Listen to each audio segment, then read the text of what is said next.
KOIN 6 investigates how your money is being spent after TriMet executives received substantial raises.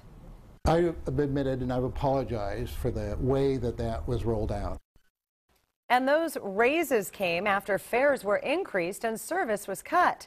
Most of those raises went to executives already making six-figure salaries, and Jeff has been digging through a lot of numbers to try to get to the bottom of all this. Well, Kelly, those executive raises came with no public input. They were actually hidden inside TriMet's budget. Tonight, I asked the head of TriMet about that, and I compared TriMet's executive salaries with other transit systems. And our investigation begins with a tale of two cities. Denver, Colorado is different from Portland, Oregon. But when it comes to transit systems, Denver's Regional Transit District and TriMet are ranked right next to each other. According to their own numbers, Denver RTD averages 328,000 daily weekday riders. TriMet, 308,000. Denver RTD covers 2,300 square miles, about 4 times the area of TriMet service. And light rail trains in Denver travel over 120 miles of track, compared to 58 for TriMet. But when it comes to high executive salaries, Denver falls behind TriMet. Records given to KOIN News by TriMet show at least 70 TriMet executives and managers making salaries above $100,000. A similar search reveals just 51 Denver managers making six-figure salaries. Do you think that's a fair number for a transit agency the size of TriMet? The answer to that is yes, given the work that we have underway right now. Neil McFarland is the general manager of TriMet. He agreed to sit down with me. TriMet managers at 100,000 or more compared to Denver, that is 4 times the geographic size, moving more people with more equipment. Again, I would say that in general, we are, when you look at the overall comparisons, we stack up well against our peers. So we compared executive salaries. Documents given to us by TriMet show they have budgeted $208,000 for the newly created position of Deputy General Manager. Last year, Denver's Deputy General Manager was paid $46,000 less. TriMet's Chief Financial Officer is paid over $175,000. That same position in Denver, $18,000 less. And TriMet's Chief Technology Officer is paid $26,000 more than his counterpart at Denver RTD. Can you see why people would look at this and say, when we do compare some of these executive salaries at TriMet, they don't really stack up? There's a definite difference in the positions and the responsibilities, so one has to look at that in a much more comprehensive way than just looking at the wages. McFarland says some of his managers hold more than one job title, so the comparison isn't fair. And Portland's cost of living is slightly higher than Denver's. Your salary, you just gave yourself a raise. You make a little over $221,000. We compared.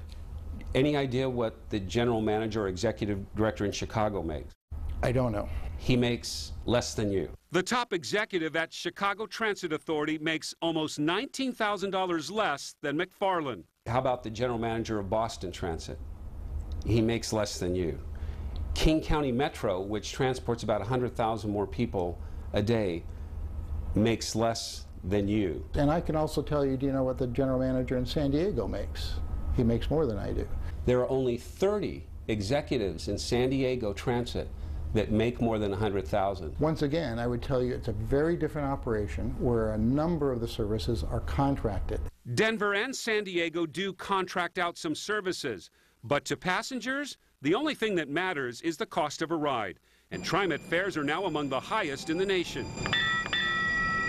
We're paying more money for less service right now. Jonathan Ostar heads up Opal Environmental Justice Oregon. They keep a close watch on TriMet. When you look at the raw numbers, we're paying the same amount of money here in Portland as transit riders pay in New York, in San Francisco, and they get much more extensive service for that fare. We compared the cost of a TriMet pass with other transit systems. TriMet monthly pass for an adult is $100. Any idea what it is in Denver? I don't know the number. $79. Boston, I don't know the number. $70.